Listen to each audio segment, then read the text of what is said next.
Jaya Radha Madhava Kunja Bihari. Jaya Radha Madhava Kunja Bihari. Jaya Radha Madhava Kunja Bihari. Jaya Radha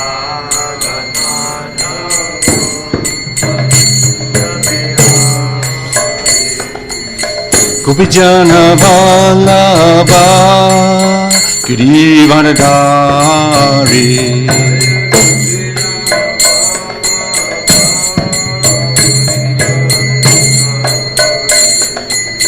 Gopijana Vallabha Girivardhari.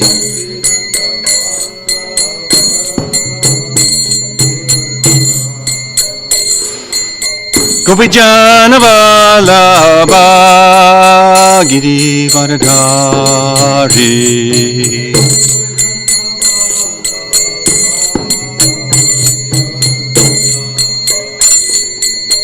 Yasodanandana Brajajana Ranjana.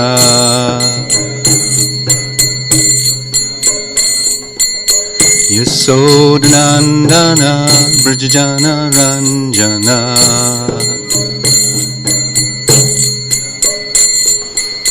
Yasodanandana Brajajana Ranjana.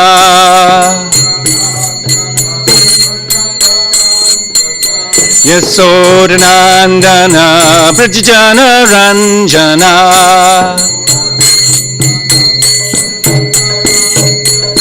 Yamuna Tira Vanachari. Yamuna Tira Vanachari.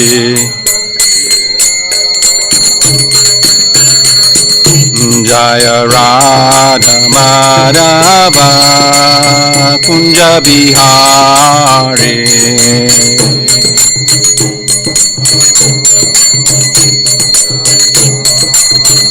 Jaya Radha Madhava Kunja Bihari.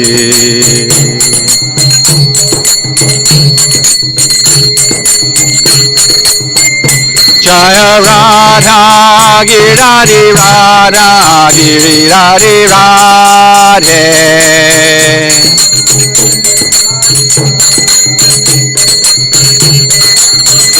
Prabhupada, Prabhupada, Prabhupada, Prabhupada.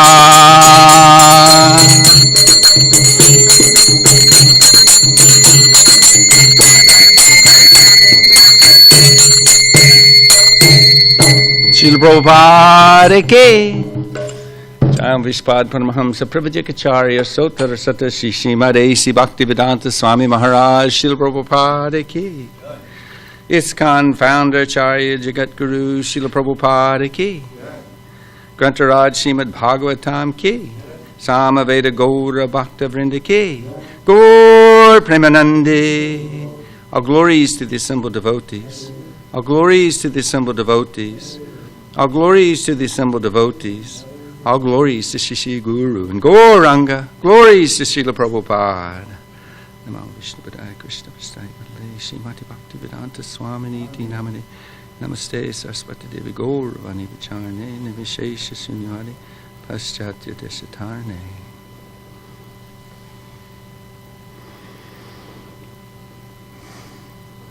Om Namo Bhagavate Vasudevaya.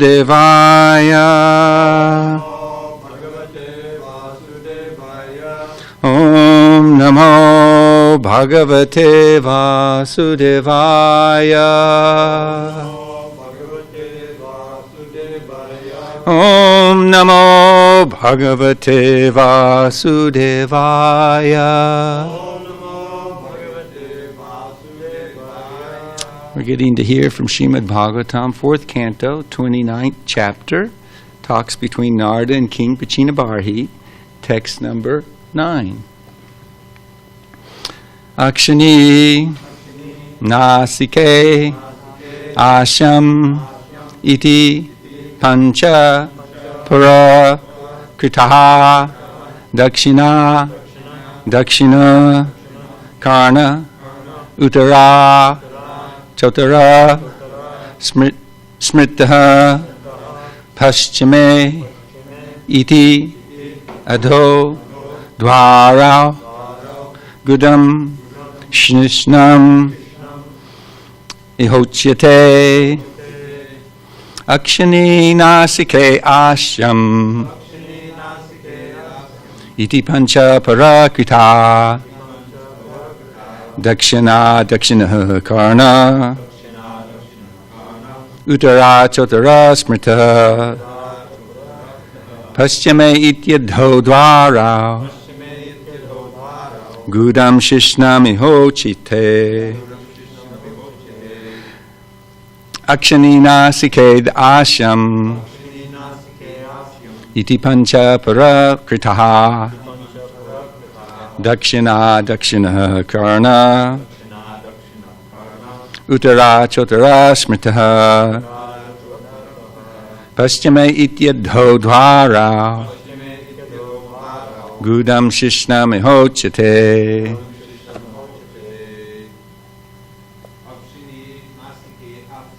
akshani nasike asham iti pancha parakrita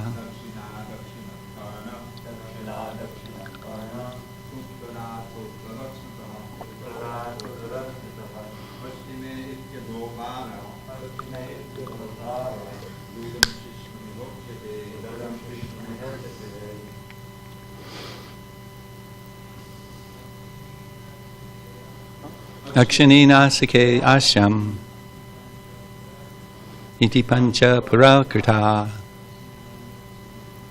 dakshina dakshina karna uttara chotara smrita paschime ityado dvara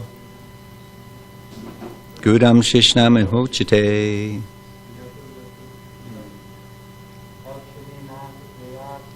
akshani nasike asham iti pancha parakrita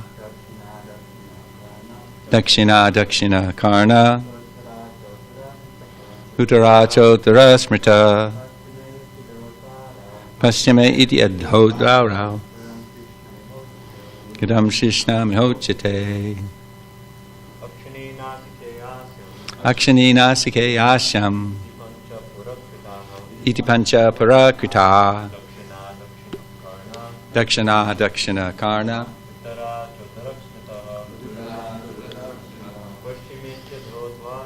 paschime iti dvara gudam shishnam ihochite akshine nasike asham iti pancha parakrita dakshina dakshina karna uttara chotara smrita paschime iti dvara gudam shishnam ihochite. Who's in the kitchen? Hare Krishna. Thank you, Prabhus. Akshani, 2 eyes. Nasike, 2 nostrils. Asham, the mouth. Iti, thus. Pancha, 5. Para, on the front. Krita, made. Dakshina, southern gate. Dakshina, right. Karna, ear. Uttara, northern gate. Cha, also. Uttara, left ear. Smritaha, understood. Paschime, on the west. Iti, thus. Adaha, downward. Dvara, 2 gates. Gudam, rectum. Shishnam, genital. Iha, here. Uchite, is said. Translation. 2 eyes, 2 nostrils, a mouth, altogether 5, are situated in the front. The right ear is accepted as the southern gate, and the left ear is the northern gate. The 2 holes, or gates, situated in the west are known as the rectum and genital. Purport: of all sides, the eastern is considered the most important, primarily because the sun rises from that direction. The gates on the eastern side, the eyes, nose, and mouth, are thus very important gates in the body. Text number 10. Kyadyotavir mukhi chatra netre ekatra nirmate rupam vibrajitam tabyam vichaste chakshusheshvara. The 2 gates named Kadyata and Avirmukhi, which have been spoken of, are the 2 eyes side by side in one place. The town name Vibrajita should be understood as form. In this way, the 2 eyes are always engaged in seeing different kinds of form. Purport: the 2 eyes are attracted by brilliant things like light. Sometimes we find that little insects are attracted by the brightness of fire and thus enter into it. Similarly, the 2 eyes of the living entity are attracted by bright and beautiful forms. They are entangled in these forms exactly as the insect becomes attracted to fire. And if you'll allow me, I'll just do one more verse. Text 11. Nalini nase ganda saurabha uchite grahano vaduto mukyasyam dipano vagrasavid rasaha. The 2 doors named Nalini and Nalini should be known as the 2 nostrils, and the city named Saurabha represents aroma. The companion spoken of as Avaduta is the sense of smell.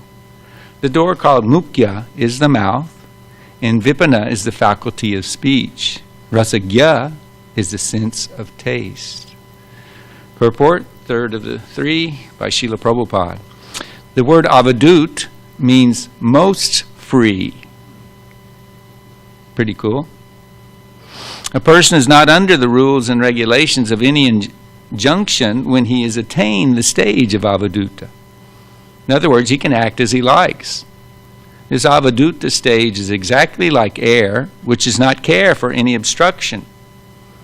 In Bhagavad Gita 6:34 it is said,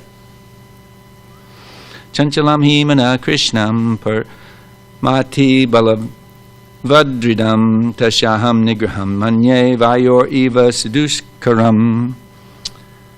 The mind is restless, turbulent, obstinate, and very strong, O Krishna.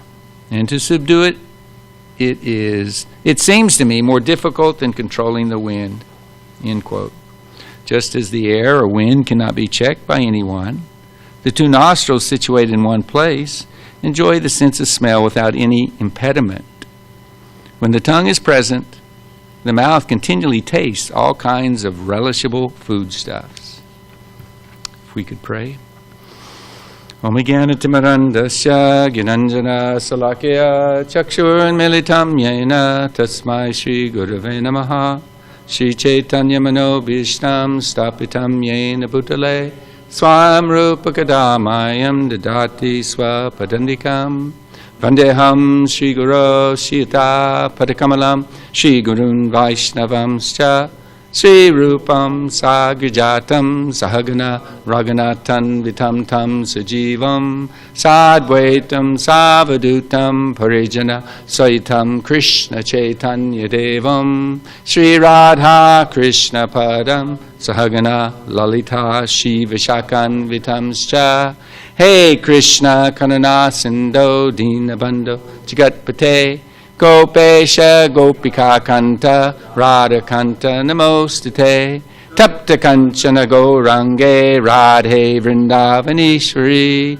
Vrishabhanu Sutta Devi Pranamami Hari Priye Vancha Kopatrubhyascha Kripa Sindhu Bhevacha Patitanam Bhavanebhyo Vaishnavibhyo Namo Namaha Jai Sri Krishna Chaitanya Prabhu Nityananda Sri Advaita Gadadhar Shivasadi Gaur Bhakta Vrinda. Hare Krishna, Krishna Krishna, Hare Hare, Hare Rama, Rama Rama, Hare Hare.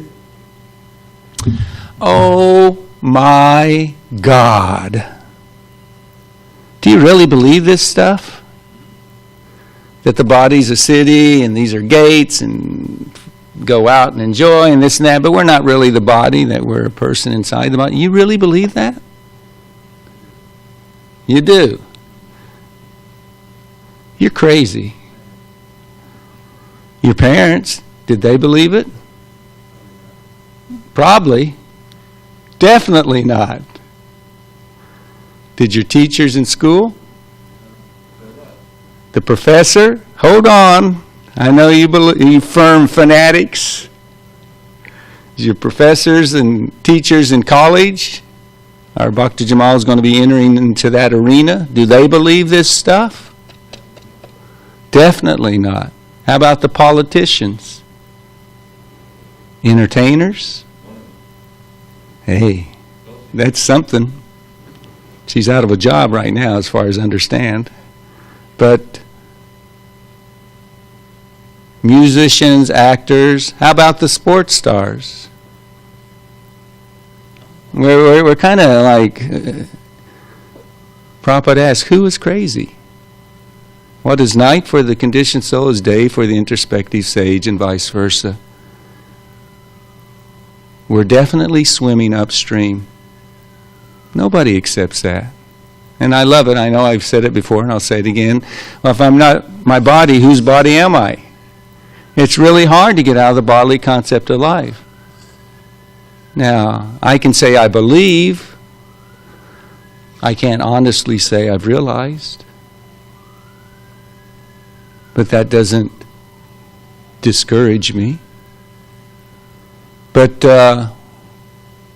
all these Mahajans that I mentioned, people look up to them. People follow them. People like to think that they care about them. Mom and dad, at least mom, hopefully. You want to give her the credit. She loved me. She loves me. She wouldn't steer me wrong. And yet we have, sometimes when devotees take to Krishna consciousness, parents will turn their backs on them.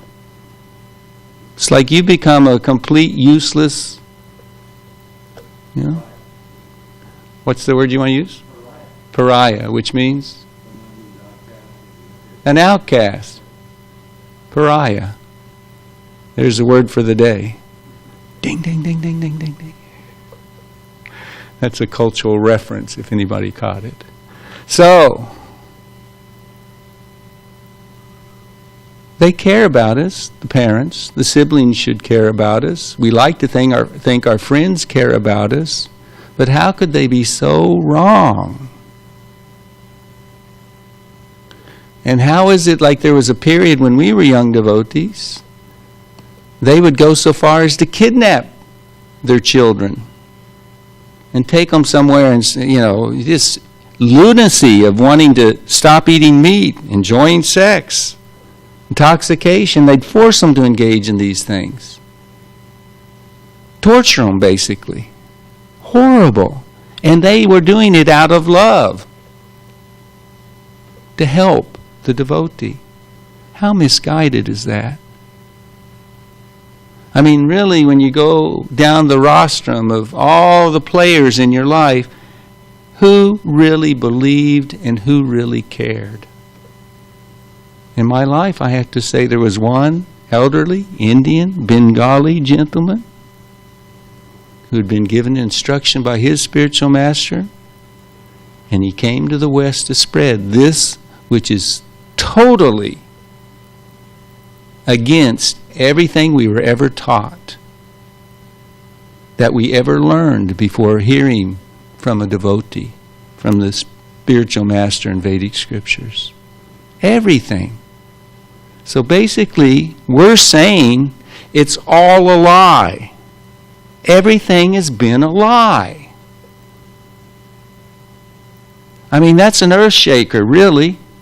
We may have been practicing devotional service long enough, but when, you're saying, Everything the government has told us is a lie. Everything the educators told us a lie. The scientists. Who else? Parents, the doctors. Well, I went down the thing. They all may be well-intended. Their motivation may be right. Basically, most of them it's not. They're just cheaters. I saw the other day, I didn't know, you can go to Congress if you're elected, work for 1 year, and if you are then, somehow or other, it stops there, you get full salaried pension for the rest of your life. How would anybody else like to sign up for that program? Or you have the ability to vote in your salaried increases whenever you want, generally at the late dark hour when no one's paying attention. I mean, I could go down a long list of these servants of the people are anything but. But that's all the wet stool, dry stool. The real important thing here is that Atma Tattva, self-realization, and God realization is the purpose of the human form of life. You read that verse this morning from the new Bhagavad Gita where Srila Prabhupada said, it's nice, Bhakti True Swami translated that, renunciation through wisdom. No, actually, Sarvabhavam. Really? Sarvabhavamna, Prabhu. Thank you for correcting me. An editor. Like many services, teamwork. And he said that what did he say? He had a word with P. It wasn't playing around, but merely playing, dabbling in philosophy will not help you understand these things. The ultimate pinnacle of knowledge is the absolute truth. And you can't accomplish or understand what to speak of, realize that by mental speculation or even the highest IQ and intelligence. Because it's completely beyond all that. Everything in this world, it's beyond. It's the origin of this world and us and everything in it.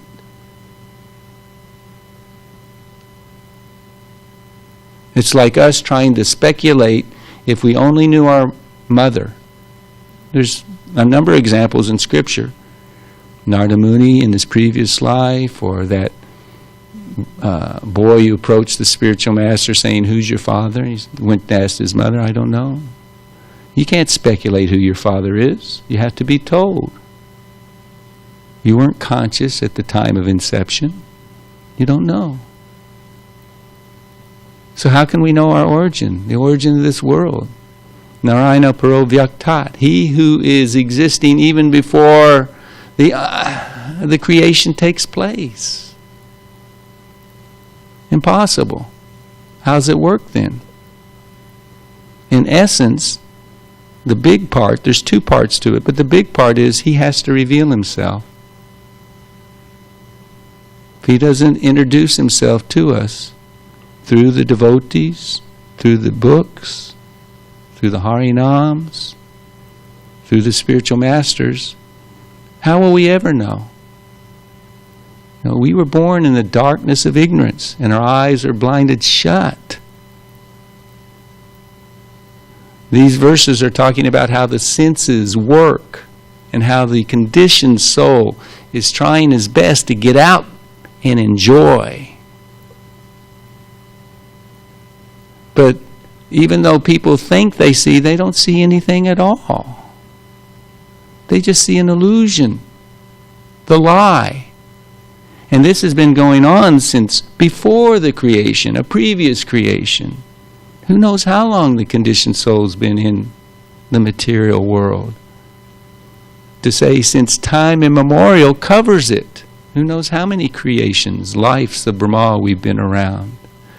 If we started out as Brahma and didn't take to devotional service and took a lower birth after that, well, right there, that's one creation that came and went.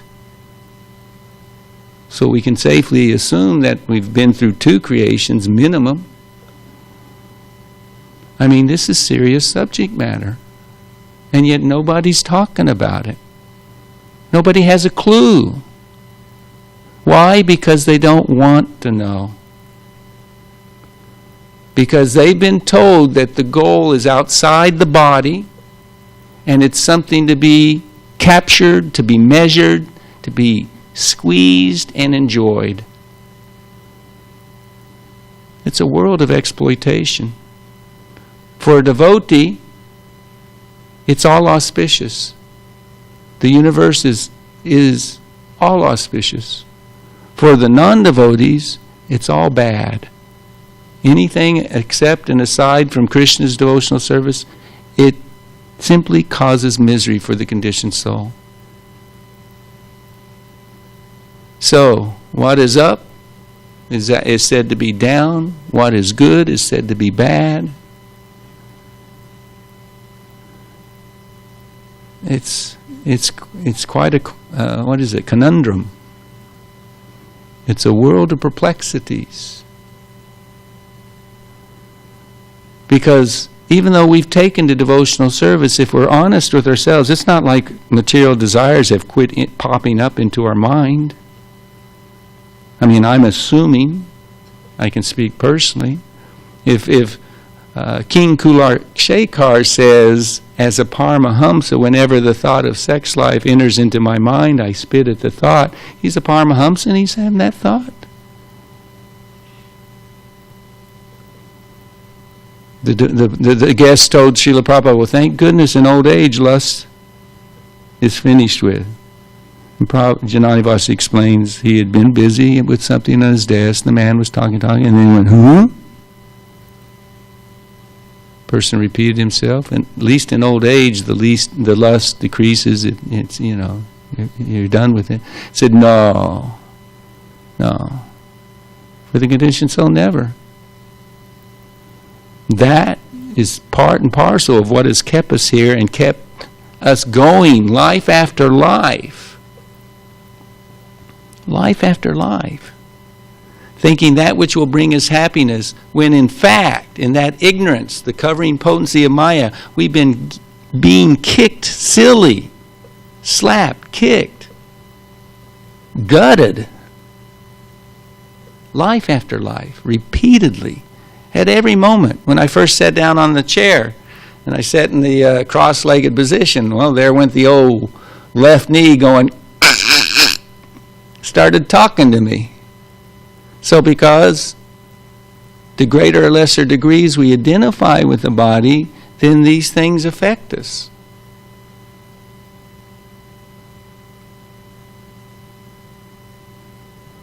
The miseries of the body, and you can say even the mind, may be there for the exalted Param Vaishnavas, but it doesn't affect or discourage them or dissuade them in the execution of their serving Krishna. Nothing does.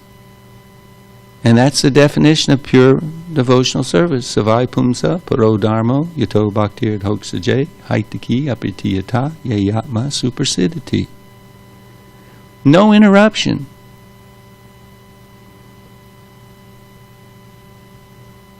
Unmotivated. And see, that's what we have to come to. We're here in devotional service. There's sadhana and there's sadhya. There's the goal. And we have to know what the goal is, and that's why you hear Bhagavatam every day, and hopefully Gita or some scripture at night. And hopefully you squeeze in some scripture in the midday somewhere in the day. Because this conditioning, this disease it's obnoxiously stubborn. And part of the problem is we still have these little desires. I like the example you gave yesterday, day before, whenever, about 2 feet in the 2 boats. You're not really going to get the sadhya, the goal, as long as we hedge our bets. You don't really win anything on a roulette table when you put the same amount on black as you do on red. You win, you lose, and that's all that's going on in the material world.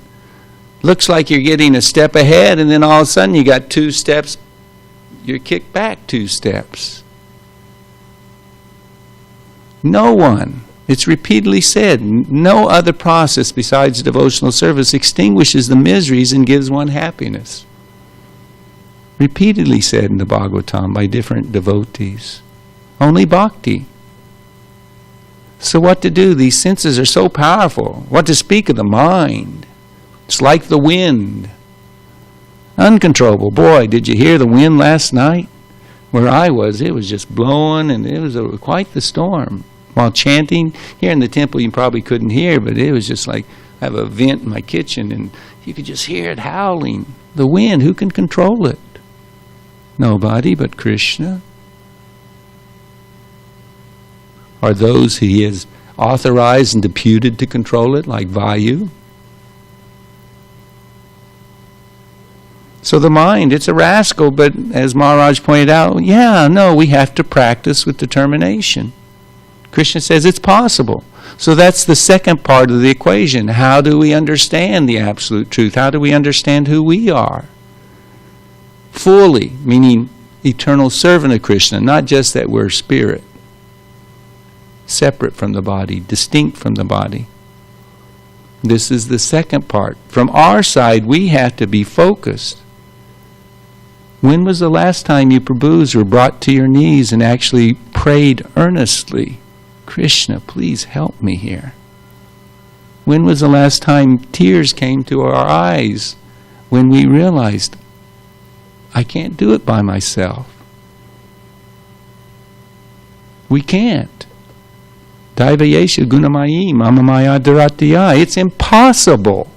No one gets out of this material prison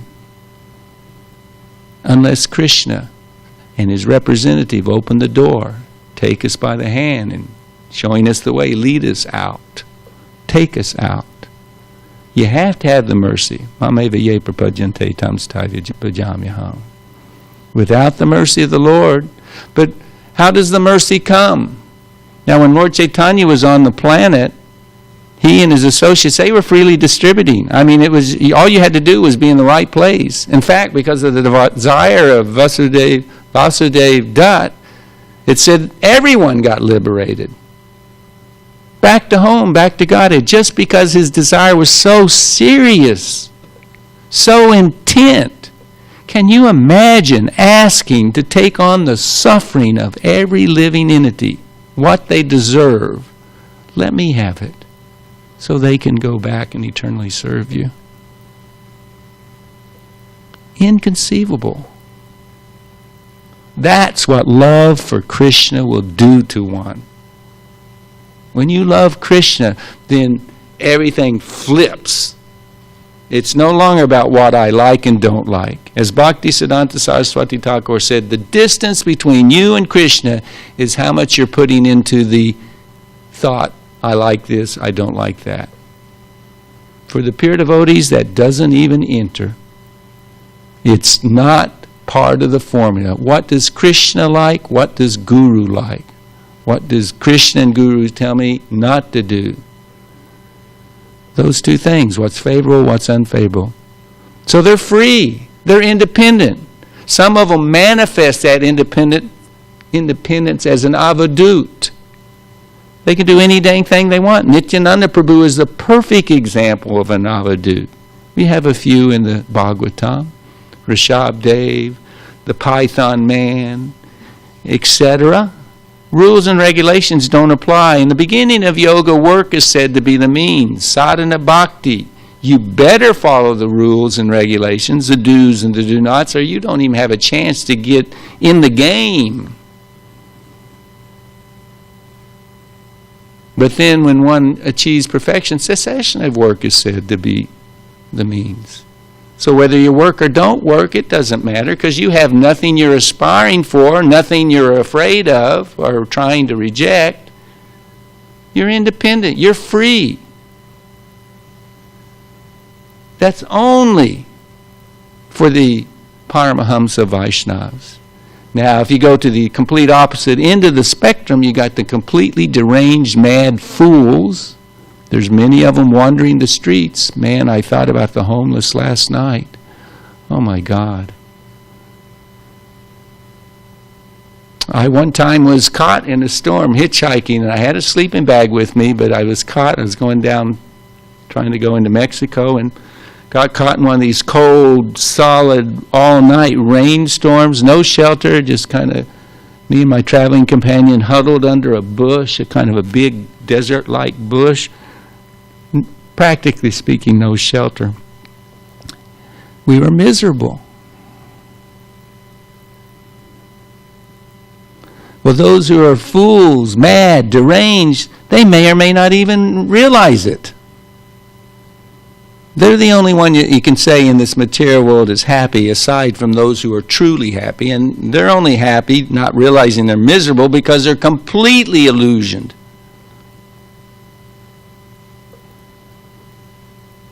We don't want to be that kind of happy.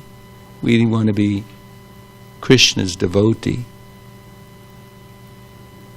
And the flipping of the paradigm is that you don't get there unless you give up all desire to be personally happy. You have to quit plugging into that. Whatever reason brought us to Krishna consciousness, we have to at some point transcend it, give it up. It's no longer important. What's important is the services and the instructions I've been given by Guru and Vaishnavas. Then one can make steady progress in Krishna consciousness. Steady progress in Krishna consciousness. But the desires and the attachments that we hold on to, those are the weights that keep us from flying higher and higher into the sky, as the example was given not too long ago.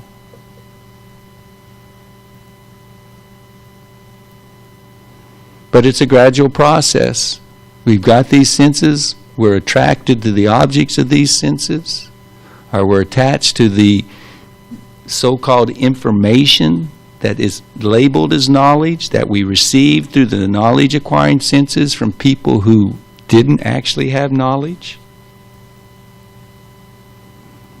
You know, it requires a complete scrubbing of the hard drive by surrendering to the spiritual master and following his instructions. Intelligence for a devotee means what is given by Shastra and emphasized by the spiritual master. That's intelligence. And it's not good enough just to remember the instructions or the nectar.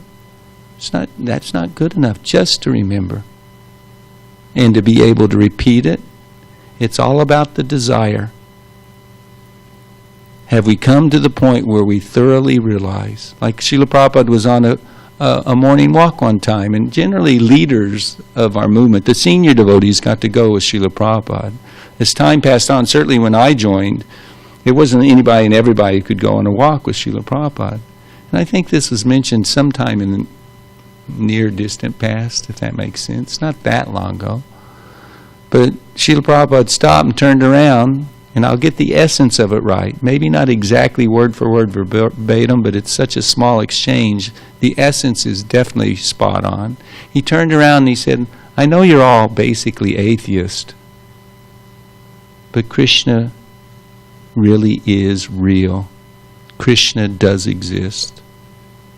He knew that. He's personally reciprocating with him at every moment. Just like I don't have any doubt that you Prabhus exist. I can see, I can hear, I can touch, I can offer some service. And that's what it takes to come to the realization of Krishna. Following the rules and regulations. I saw a conversation with Srila Prabhupada, and I don't know the circumstances. Boy, was he railing on some sannyasi. Don't think because you've become sannyasi you can give up the rules and regulations. You can renounce even the rules of sadhana bhakti. Rascal. That's not what sannyas is. And he quoted the 18th chapter where some will say sacrifice, charity, austerities, even they are to be given up. But no, repeating the word of Krishna, no, they're never to be given up. That which is pleasing to the Lord, favorable to pleasing Him, never given up. And yet, evidently, somebody thought. I mean, sometimes if we're honest with ourselves, don't we catch in our mind how we shave corners? Don't do this, don't do that. Or Prabhupada talks about whimsical execution of devotional service. You do it and then, oh yeah, I was supposed to have offered that. It's too late. You can't offer that which you just ate. We have to be rehabilitated. We have to be treated with the proper diet and medicines, prescriptions, a health regimen.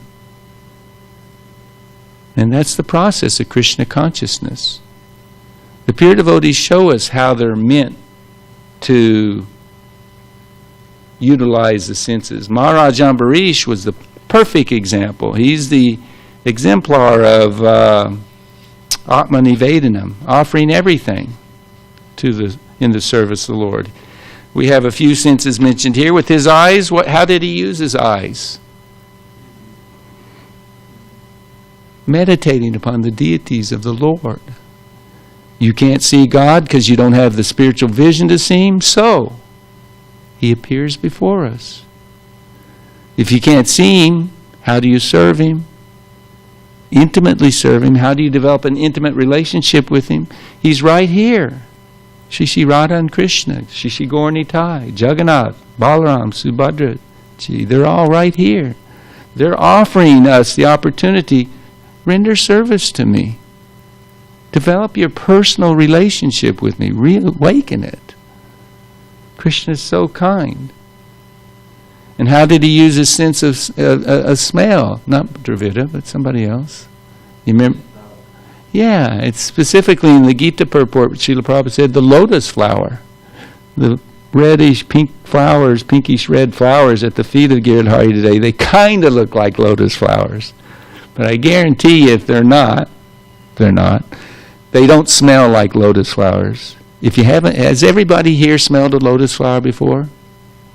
The closest I can say. So sweet. Okay, here's one person saying it's so sweet.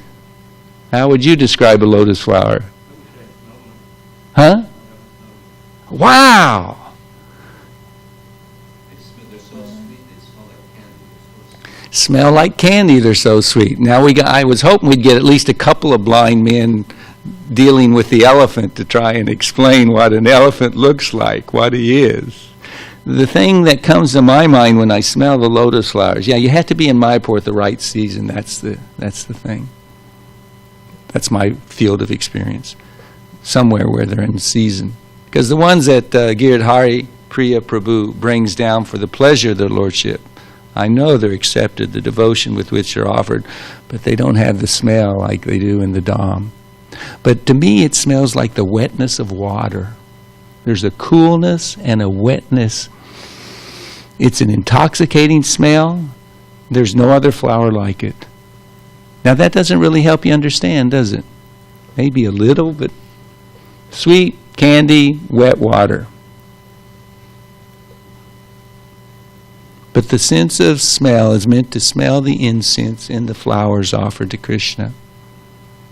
And the tongue, we've got two choices. You got two ones. Anybody want to say which one? Tasting. And it's supposed to be prasadam. That's an integral part of Krishna consciousness. Accepting the mercy of the Lord through food, honoring food stuff that has been given to Krishna first. The devotees of the Lord are released from all kinds of sins because they eat food which is offered first for sacrifice. Others who prepare food for personal sense enjoyment verily eat only sin. Sin, bad. It's what causes the reactions. But even piety, bad. If I'm saying everything in this world is bad, then that means the so-called good also. Anything less than unalloyed devotional service to the Lord is not auspicious, not in the absolute sense, because it is of this realm and we're trying to get the heck out of here. We want to go back home. No more miseries. And to the degree we surrender in Krishna consciousness, we can become anesthetized. I won't say oblivious to, because I know the pure devotees are very much aware of what their body goes through. They won't complain. We see that in the life of Srila Prabhupada. They won't complain, but they experience it. They just don't identify with it. They know it's the instrument given to them to use in the service of the Lord, and it is not cooperating. No matter, I'll do the best I can with what I got. That's real detachment. Yukta Vairagya. See, we look at things in conditioned consciousness, and we try to calculate it from our point of view. Is it pleasant for us? Do we like it? Can we enjoy it? But the pure devotee doesn't look at the world or the objects of the senses in that way. He sees everything as worshipable because it's meant to be paraphernalia, to be used in Krishna's service. Everything. That's the vision of a lover of Krishna. Everyone and everything. So their vision has been given to them by the mercy of Guru, Vaishnavas, and Super Soul Krishna within the heart gives the spiritual vision necessary for that. And then the senses, the pleasure experienced with the transcendental senses, as Krishna says in the Bhagavad Gita, one realizes there's no greater pleasure than this. And I would never give it up, never depart from this transcendental engagement of the senses, spiritual senses in the service of the Supreme Spiritual Person, Krishna Bhagavan, Purushottam. Never. Why would I some of the abominable things that I put in this mouth and this body as a child that my loving parents gave me, I would never turn back to that. Because of a higher taste. Nityananda Prabhu was sitting in meditation in the home of Nandanacharya. And he had come to Navadvip because Lord Chaitanya had now begun the Sankirtan movement. He was manifesting his desire to be Krishna's devotee. And he was chanting Hare Krishna with the Vaishnavas there. So Nityananda came as quickly as he could from Vrindavan. He was sitting there, absorbed in the lotus feet of the Lord. That was the other thing of Ambarish Maharaj. How could he and how can we engage all our senses in the Lord, His service, at all times? How is that possible? We're having difficulty doing it now, but how is it possible? By always thinking of the Lord, being conscious of Him. Savai Manaha Krishna Pada Ravindayo. If you don't have that personal, realized relationship with Krishna, then you're not going to come to the point of unalloyed, uninterrupted, unmotivated devotional service 24/7. It's not possible. You have to come to that platform. So he was always thinking of Krishna. For Haridas Thakur, was it a problem? Prostitute came to allure him, entrap him, to seduce him? No. Not even Maya Devi could dissuade him from his engaging his tongue and his ears and his consciousness in hearing and chanting the glories of Krishna. For the pure Vaishnava of that caliber, Maya gives up. She then flips into Subhadra, Yoga Maya, and does everything to assist the pure devotees of the Lord. For us, we're at the sadhana stage where, honestly speaking, we'll have hundreds, Bhaktisiddhanta Saraswati Thakur says, thousands of thorns strewn on the path of devotional service. To test our mettle is the saying. To test the sincerity and seriousness of our desire. And if we will meet each challenge in the proper mood of simply wanting to surrender and serve, then by grace of Guru, Vaishnavas, and Krishna, one easily overcomes the greatest difficulty. In fact, the whole universe, the whole material existence, that ocean-like existence shrinks down to the size of a calf's hoof print. Little tiny bit of water in there. Step right over it.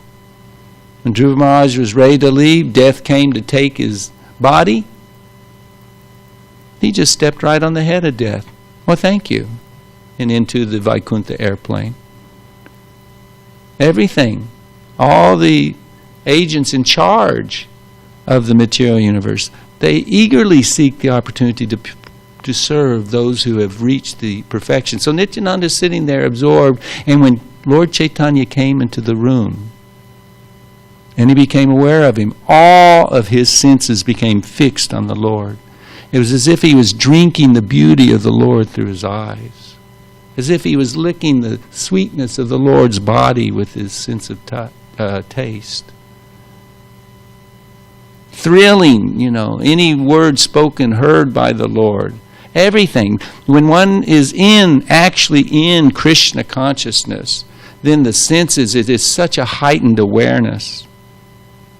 I'll give you an example, and it's something to help us understand how when one is on the spiritual platform, having transcended the gross and subtle conceptions of who I am, realizing you're Krishna's eternal servant. In Los Angeles Temple, Srila Prabhupada came into the temple, and it was at least as far as our door. Can you see the eyes of the Lord from where you're sitting, Vijay? Can you see the eyes? Srila Prabhupada asked at the door, he said, "What's in Krishna's eye?" What do you mean? Something's in his eye. Nobody saw anything. So the Pujari went up close, and sure enough, there was a speck of sandalwood pulp that had gotten flicked into his eye somehow. Just a little tiny speck of sandalwood. He's way here. Your material senses don't see that.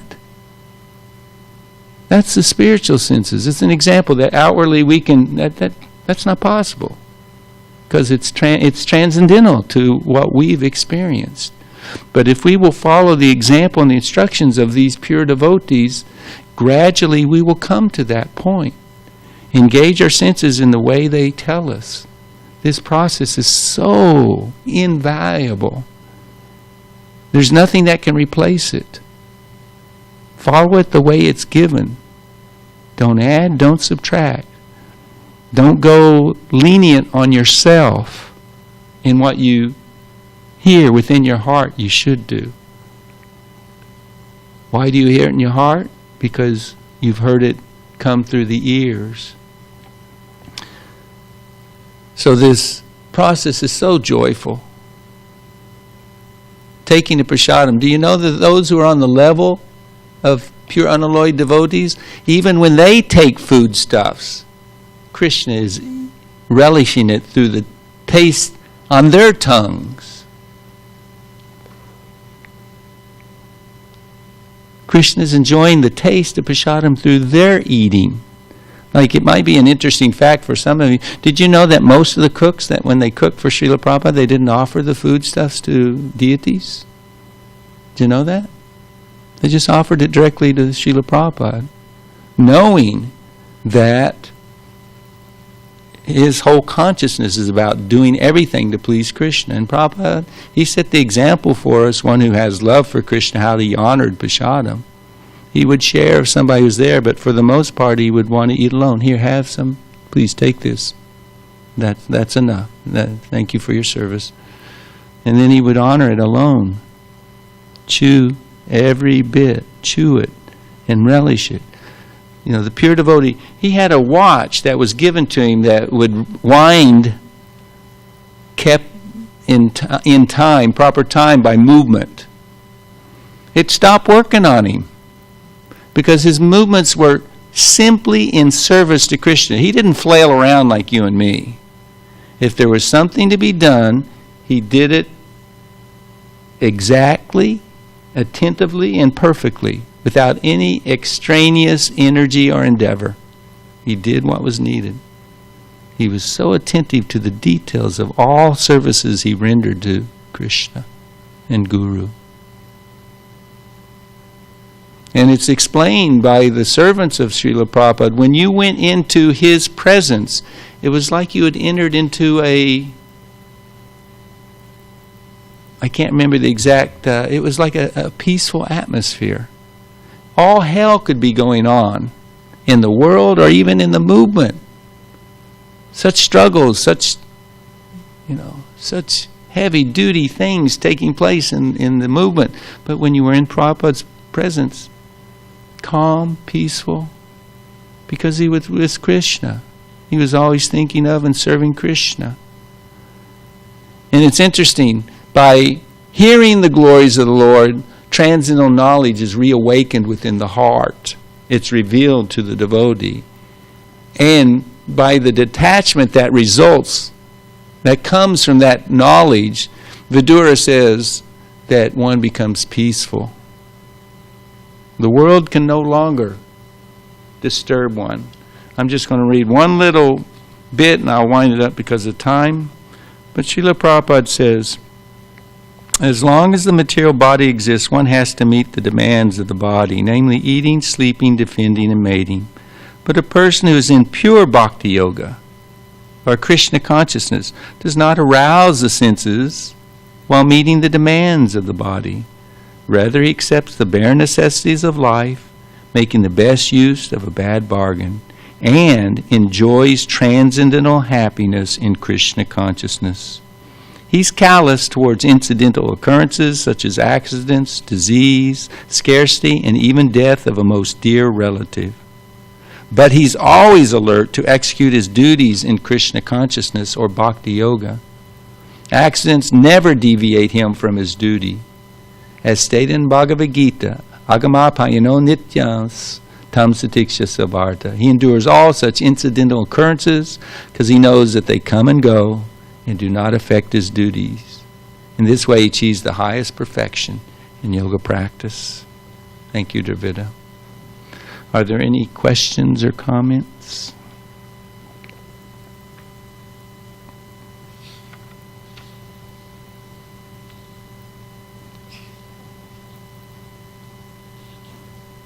Which ear is it that's to be heard, that is utilized for hearing spiritual sound vibration? Is it the right ear? Right. That's why we put our Brahman thread around it when we go take care of nature's call. Left ear is for hearing sense gratification topics, they say. The rectum, which was mentioned in the universal form, that's irreligion. It's necessary as long as one has a body and one eats, but, it's the least, I would just say. It's it's important, but it's understood. You deal with it as little as possible. And same way with the genitals. Only in Bhakti Yoga can you utilize the genitals in sex for Krishna service. Impersonalists won't allow that. Those who are strict Astanga followers of Patanjali, they would never do that. But for brahmacharis, it's like going into the bathroom. It's so funny. It's like trying to be forced into bodily consciousness every time because there's a big mirror there. And is it just me, or when you come by a mirror, are you drawn to look at the mirror? Honestly? Or when you walk by the car, Vijay's car right there, do you have that impulse to look in the window while you're walking by to see how you look or something? I mean, not really that favorable. Ashrams used to have the little mirrors to put their tilak on. That's all you need to see. Taking showers, you always wear a gamsha. It's not simply for others, not having to look at a naked form, but it's also meant to help us. We don't have to look at our own form. I mean, karmis, male-bodied karmis, it's like they're so absorbed in their genitals. Krishna consciousness is given to us by Srila Prabhupada is perfect. What to do and what not to do. And everything, doesn't matter what it is, every sense has its purpose, everything in this world has a connection with Krishna. And if we surrender and submissively learn, then we will learn the art, the science of how to properly engage everything in Krishna's service. So I think I'll shut up since there wasn't many or any contributions. Hare Krishna Guru. Hare Krishna, Thank Tapas. you for a nice class. Very inspiring. Thank you for your service. We have 23 people in the YouTube now, and in Zoom we have HG Dasi, but Who? she is muted. Thank you for your attention. It's time well spent, even if it's just me. The message of the Bhagavatam is the light to dispel the darkness of this world. So thank you for inspiring us. We pray to Krishna that it's sooner than later that we'll all be sitting here at different times, weekend or whatever it may be, sharing Krishna Katha and Srimad Bhagavatam together. Srila Prabhupada ki, Grantaraj Srimad Bhagavatam ki, Samaveda Gaura Bhakta Vrinda ki.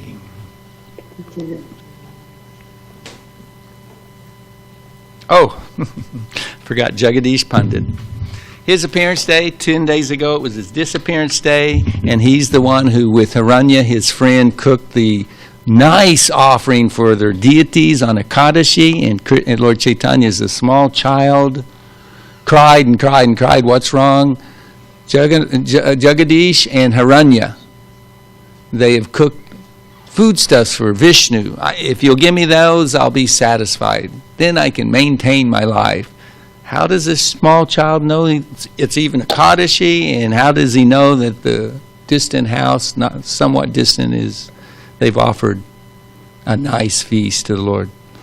Sure enough, they brought it, Lord Chaitanya honored it, and he revealed to Jagadish Pandit and his Brahmin friend Haranya, his eternal form is Gaura Gopal. So it's his appearance day.